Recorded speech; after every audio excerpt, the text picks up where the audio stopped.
Hi, thank you for coming back and tuning in with us. I have my girl Jessica back with us today. Hello. And this time we want to discuss black hair in the, Ooh. I don't want anyone to feel left out, but In the female but community, because we are both female. yes.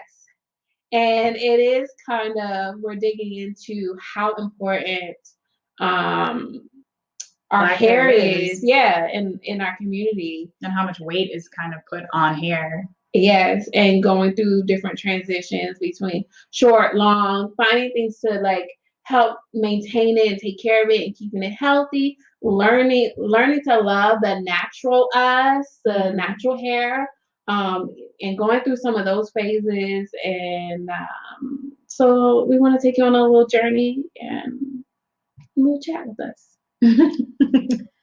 So we were talking before about should we start off with the did you want to start off with I can talk about my hair journey. Did you want to start about your hair journey, or did you want me to go first? I can go with my hair journey, so I can loosen you up. So with my hair journey, I was telling her earlier how important long hair was to my mom. And how she thought that was a very feminine attribute to have long hair. And it was always, something she drilled into me since young about growing my hair out, keeping it long, taking care of it, all those good things. But most importantly, she never really wanted me to cut it other than just trimming the ends. And I never understood where she was coming from. I guess I never thought that deeply on how important it was to once you have that length, to keep that length, because as some of us Black women know, it's not as easy for us to grow our hair back out like some other races when they do a cut or when they lose hair. I think it's just that our hair is growing equally as fast, but our hair is growing like this. It's growing in an oval.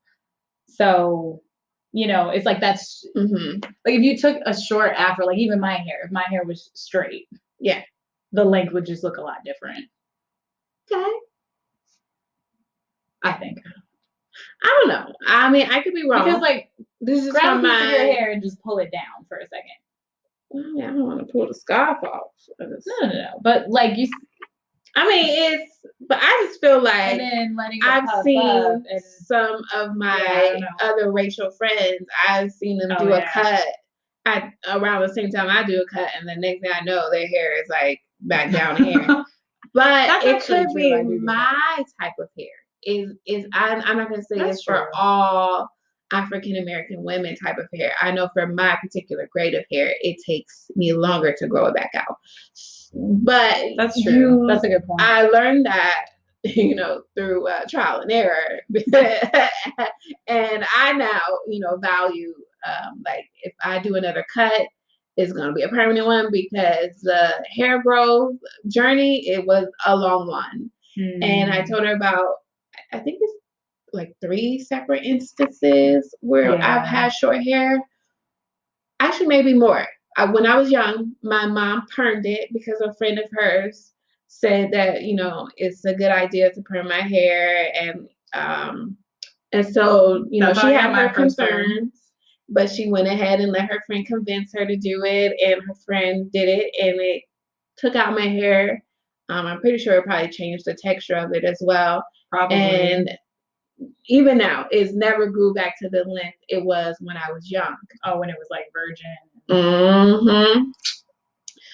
So that was the first time. And then in college, I think in college was the second time it happened to me. That's when it fell out. And it was because I decided to get a sew-in. And, God bless her, I got it done by my god sister. You know who you are. You had the best intentions, and it was a nice free hookup, and I appreciate you, because I did look good for that month. I was looking good for that month. But when she sewed it into my natural hair, and my natural hair wasn't strong enough to take the weight, I guess, of the fake hair. And so it all fell out. By the time I took the sew-in out, my real hair fell out with it, and I went to go and get it trimmed, and they were like, it's damaged. And by the time they trimmed it up, I had like a short haircut, and I cried in the car after getting it cut. And weirdly enough, I blamed the hair person who cut it. I was like, she didn't know what she was doing. She cut off all my hair. But also, it's like, as someone who's also damaged my own hair, having a friend do it or a person that kind of knows, like, oh, she knows how to braid, but she's not a trained professional. Yeah. If you go to somebody who's not a trained professional and then they damage your hair, I get how it's a lot easier to blame that person that had to cut off the damaged bits versus looking in the mirror and being like, I sure did go to that person that low-key maybe didn't know what they were doing. Yeah. And, that someone might have been too tight. Them braids maybe were too heavy. Mm-hmm. And I love you and I thank you, sis, for that hairstyle. But I didn't know about my hair much then, and she probably never done a type of hair like mine, and I have a different texture than most. So I understand the mistake, but that was the second time. And then the third time was, I just told you about it. It was the third time was after a breakup. I was like, oh, I need a change. Like, it's time to switch it up. I want to look fly. And at the time, everyone was doing short haircuts, looking super cute. And I was like, I'm going to pull this off. I'm going to look really cute. I'm getting my groove back. I'm going to be better than ever. And I cut it really short. So this is the length after all of that journey. And also, I decided to perm my own hair. Yeah. So that was a journey too, because it fell out a little bit. It was still short then when I permed it, but it fell out a little bit more. Yeah, after that. So that's my journey, and it was a tough one. Am I excited about where the state of being that it's in right now? It could be better. It could definitely be better, but I'm also trying to figure out different ways to take care of it and keep it moisturized and keep it healthy and keep it strong and keep it from breaking and having it look good. So that's something else we're going to discuss later on in the video. Some tips that we've learned, some products we've tried out that may work for you, may not, and some stuff we tried out that was so. I'll let you do your hair journey. Just going back to your story though, like pieces of it for a second. The irony to me is I love your hair. Mm-hmm. Like I've always loved Tiana's hair. That's the funny thing. It's like that was really? I've always loved your hair. I remember the first time I met you, like I was just like, oh my God, this girl. And I remember thinking to myself, this girl's so effing pretty. Like she has just this really gorgeous hair. She has these big, beautiful, like bright eyes and this like amazing smile. And I just think it's so interesting the flippantness that you speak about your hair. Because to me, I'm like, always loved your hair. Like it's just so bizarre to me, for me to hear you talk about your hair like that. It's just interesting. It's funny because it's always like the grass is greener on the other side. You know? Like, it's outside in versus inside out. But I love that. Thank you. You know, and I think for me it was just that I damaged my hair through, the way most Black girls damage their hair. Like my family, you know, not my mom. My mom was never like have long hair. My mother actually was the opposite. My grandma wanted really long hair. So my grandma was very big on like, you can't cut your hair. Your hair is your crown. Like that's the way you speak to the world. Like you gotta have this long, thick, beautiful hair. So the second my mom turned 18, she cut her hair short. And it's been short ever since. And so when we were kids, my mom was never like, you have to have it long or short. But because we grew up in like the 90s and the early 2000s, you know, we had pressed the hot comb, damaged my hair. Perming it damaged my hair, but those were the two main culprits. And then I kind of like I didn't do the big chop. I did like the gradual where like you slowly cut off the perm as it grows back. And I did that, and then I wasn't happy with the length of my hair, so then I started doing protective styles, but I wasn't going to people who were licensed to do those styles. Like I was just going to whoever was the cheapest. My friend who was like, oh, I kind of want to experiment on doing this. Like, can I use your hair? And I was like, I mean, I ain't got no money. I want my hair done, sure. I've done her hair before. That's hilarious. I definitely was not. But like, and then on top of that, I would leave it in sometimes for too long. Like, oh, I don't have money to get it redone again. I really need to take it out. It's been in a couple of months, but I don't want to wear my natural hair because I didn't like it. So mine was a culmination of all those things, I think, that truly damaged it. Yeah. And when I went in for a trim. And basically the lady just told, her name is Ronnie, and she's amazing. She's an amazing hairstylist, amazing hairdresser. And she was so kind about it. But she basically told me, like, girl, do you know what's going on back here? And she showed me a mirror of the back and how uneven it was all over the place. It was bad. And so she was just like, I actually don't think you should get this one, like, option. I think you should just do the big chop. And I was like, okay. And it was, she cut it off. And when I tell you guys, I cried, like, as I saw my hair falling, because I didn't plan for it. I wasn't thinking about it. And it's just hair. But for some reason, it had so much emotional weight. Yeah. Which is so bizarre. And I just feel like the more I speak to Black women, especially Black women who have had to cut their hair off for damaging it to make their hair something that it isn't, after years of trying to get their hair to do something that it's not meant to do, they damage it to the point where they have to just cut it all off. And it just, I don't know, it just carried so much weight. Like, all of a sudden I hated the way I looked. I was like, I'm not attractive with short hair. Weight looks different on my body. Like, now I feel like I look 20 pounds heavier without my hair. Don't you look so gorgeous, though? You do. Like, I really wish, like, because we can actually see the video while we're shooting it. I know. I really wish, like you look amazing. But see, it's the same thing. It's inside out versus outside in. So it was just an interesting moment where she cut off all my hair, and it was, my hair is pretty like, this is even after like a month and a half of my chop. Like, my hair was shorter than this. Yeah. It was. You had the fade. Yeah.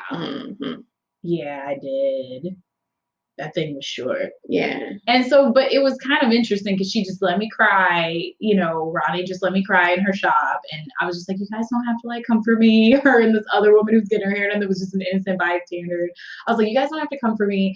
I'm just going to sit over here and just deal with myself. And I didn't realize how much my hair defined me, to me.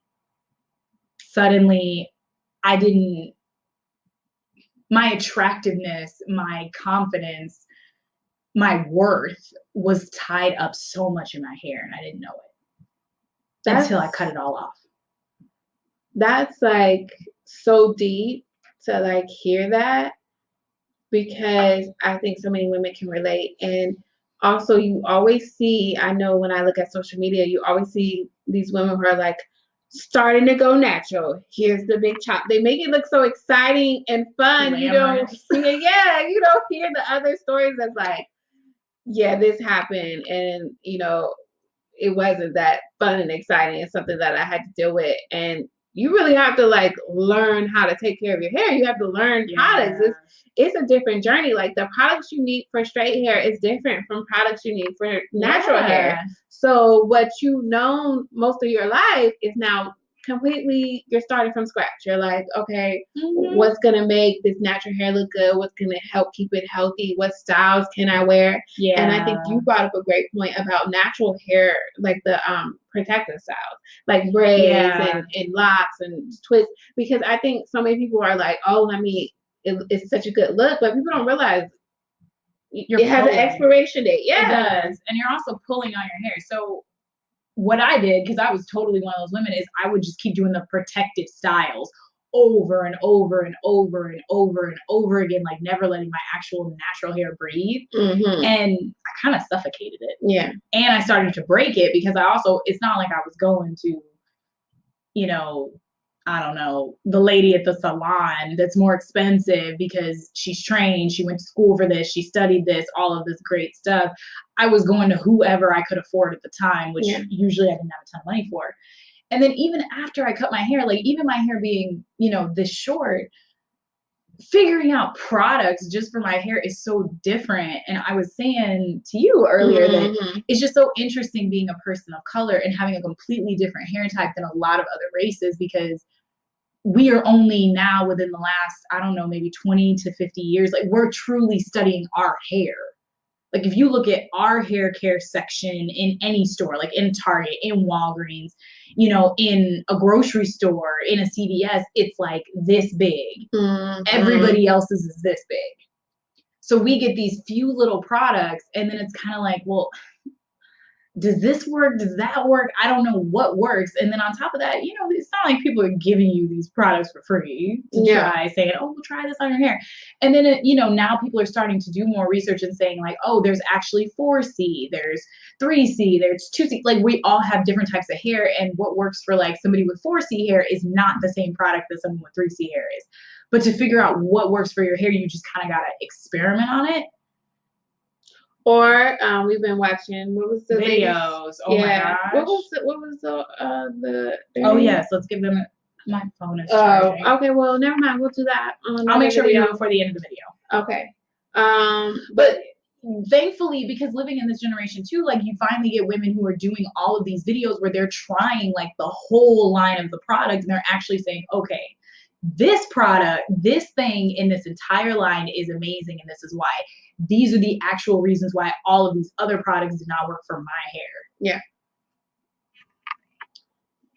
I like that because I've been trying out several products, and I've had Cream of Nature. I've done that, the spray. You remember? Because I think you were doing the spray too, right? I was for the Argan oil spray. Yeah, okay. What's that, Cream of Nature, huh? I'm just gonna say Argan oil spray. And that was working good. And that's the one thing too I noticed is sometimes you'll have a product and it works good, and then all of a sudden your hair is like, no, I don't like that. Yeah, it stops responding to it, because I was using that and it was like helped me to keep it moisturized, because I was doing the twist. So I was wearing twist. Shout out to my cousin who took me up to twist. And she put me onto the spray, and it was doing so well keeping it moisturized, and then all of a sudden my hair just was not taking that moisture anymore. And sometimes it's a seasonal thing, sometimes it's drier outside, or different weather changes. My hair needs more of this, more of that. So sometimes that's a shocker, because then I'll go out and I'm buying 2 big bottles of this thing because I'm like, oh, this is perfect. That's all I need. Yeah, this is my stuff. And then all of a sudden I'm like, why is my hair still dry? And so then I gotta go and buy something else. I don't want to waste or throw that away. Sally's. I was just telling her about Sally's. I didn't learn this until later on, until I talked to a Sally's representative. And I told her, because I was trying to ask her questions about different hair things, and she was like, well, just try it out. You bring it back, and we'll give you your money back.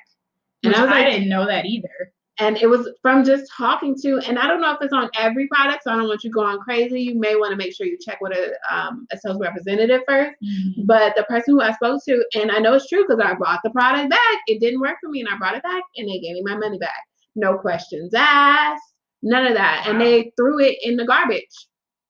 Well, yeah, they were like, okay, here go your money. And I was like, oh, this is perfect, because I feel like for us as women, not even just African American women period, it would be nice to have a sort of tryout system. Like even if you have like little testers that we can like pick up, that it doesn't have to be a lot, just little testers, so we can test. You can try the line. Yeah.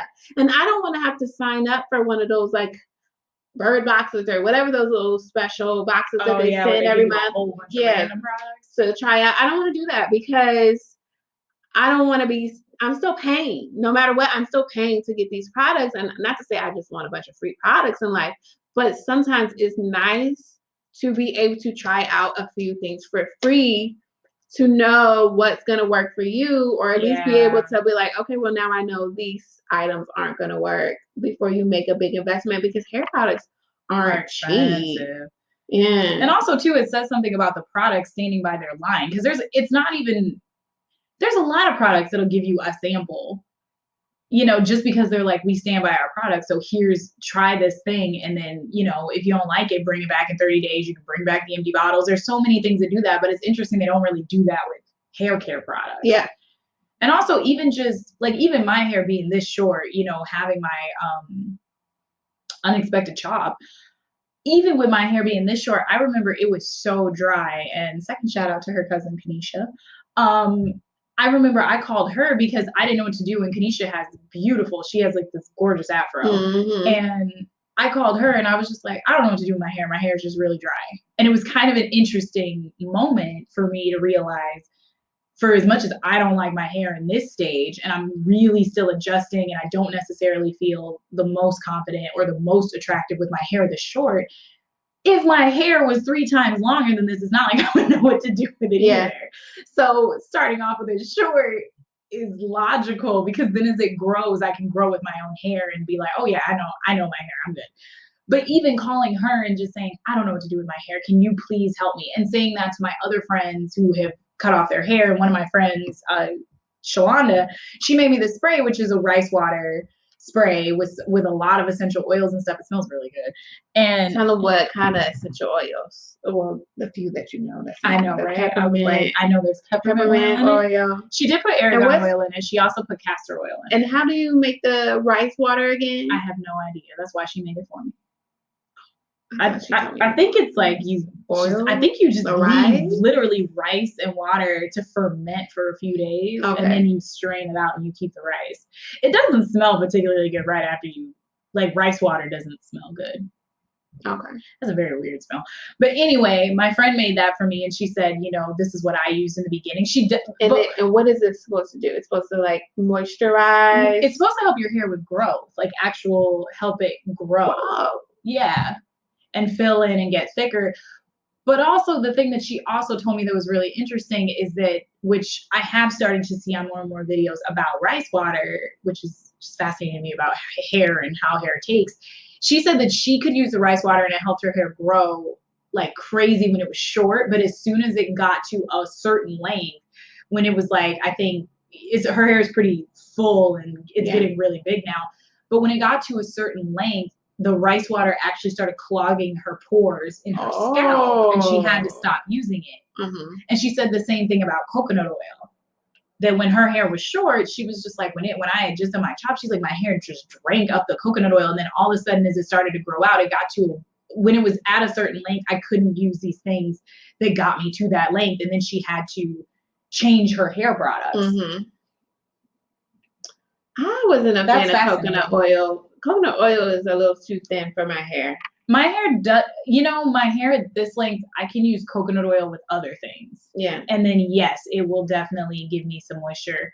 Olive oil actually gives my hair a lot of moisture. Yeah, olive oil. I tried that once before because I was at my boyfriend's, and I used to shampoo Suave.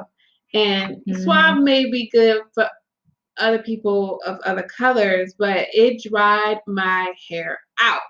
Yeah. And so when I got out of the shower, I was like, okay, I need instant moisturizer. And I didn't have any hair products over there just yet.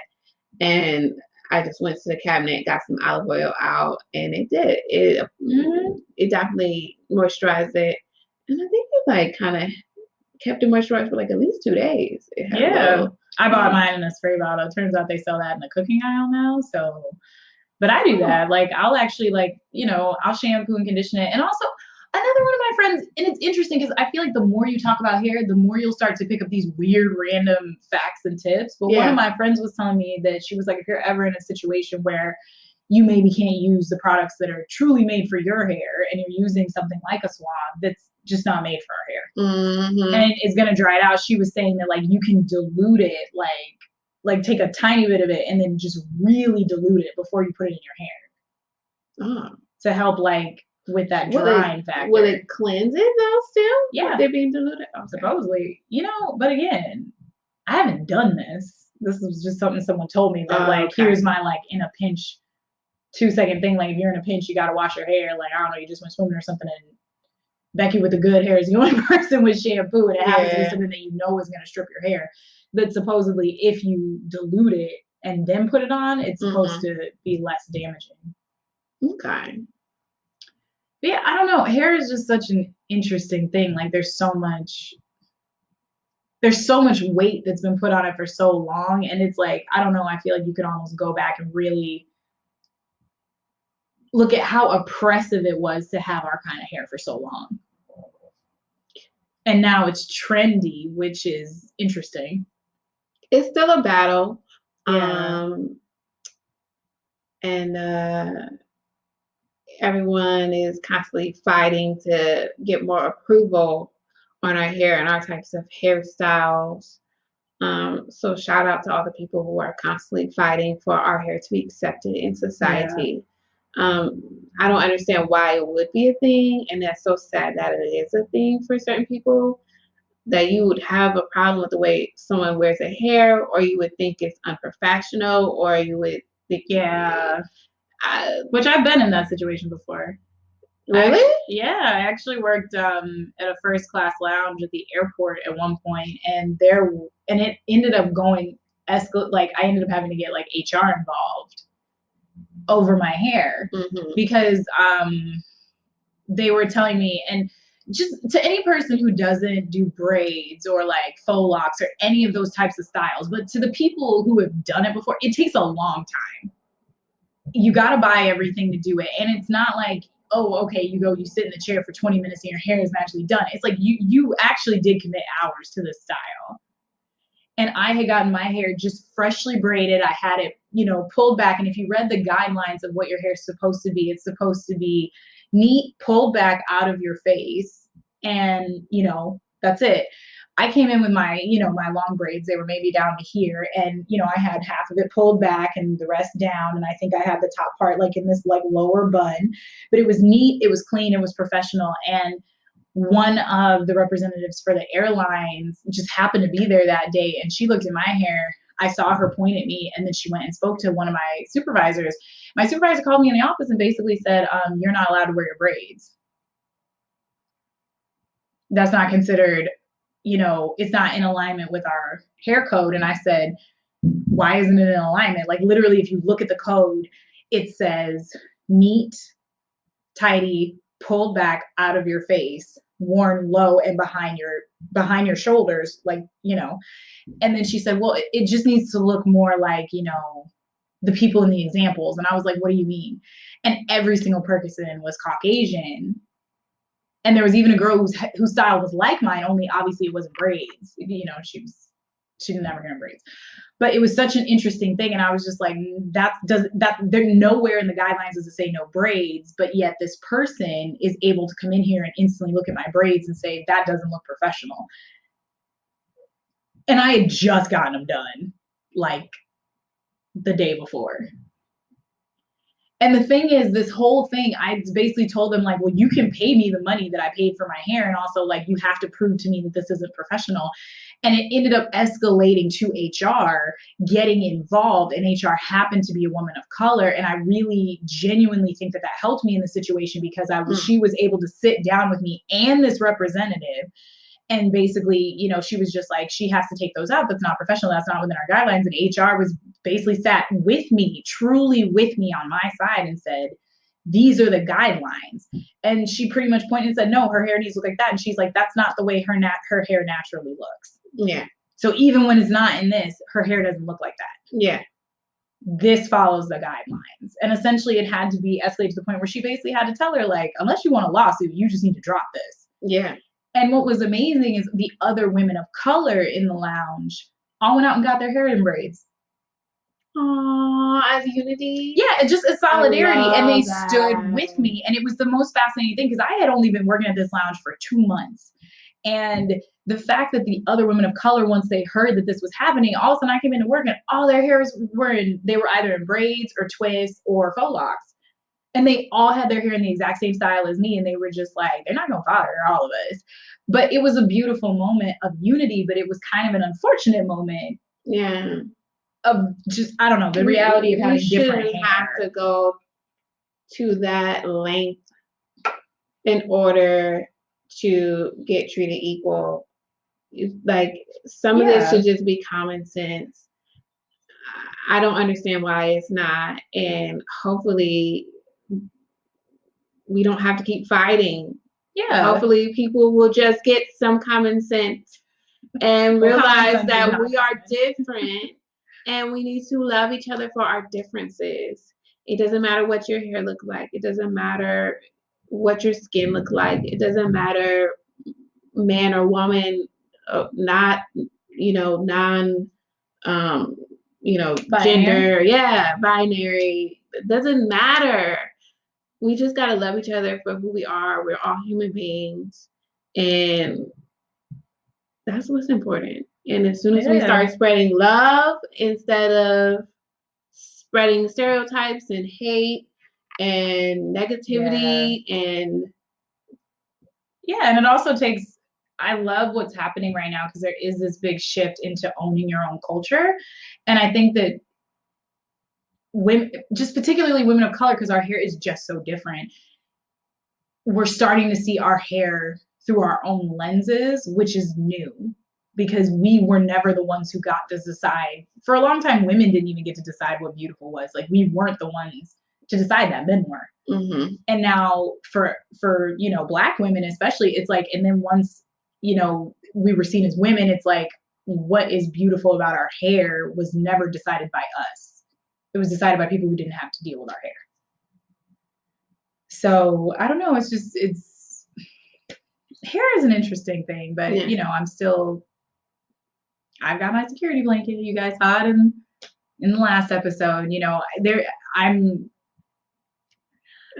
trying to wear my beanie less, but I can admit that when I'm going out to like the grocery store, or I'm meeting a new resident for the first time, or I'm doing a tour, I'm just being introduced to new people, I'm not comfortable just with my hair in its current state, and I don't necessarily always feel my most attractive without my hair. Like, I hid behind my hair a lot, and I defined me through my hair, and now I don't have it anymore, and it's interesting. Well, I was supposed to save time for me to try out the let's do it. Rice water. Did I say it right? Rice water? Yeah, the rice water spray. Well, I'm gonna do it in a shorter video, a little clip. But I want to thank you for coming to share your story. I know it's not easy, especially, I get it, what we go through, the journey, the way we feel about our hair is a very important thing to us. And it's so much that society and media and even like sometimes friends and family or just people, the pressure they put on you as far as your looks and your hair and all the different things. And I just really want to spread the message of like, love yourself, love whatever you've been given, whatever hair, whatever body, whatever skin, whatever. Just love you, because we're all amazing in our own way. We all have nice, special looks. And I think we're all just beautiful, and we're all supposed to be different. And well said. So tune in for our next episode, and tune in when I try this rice water.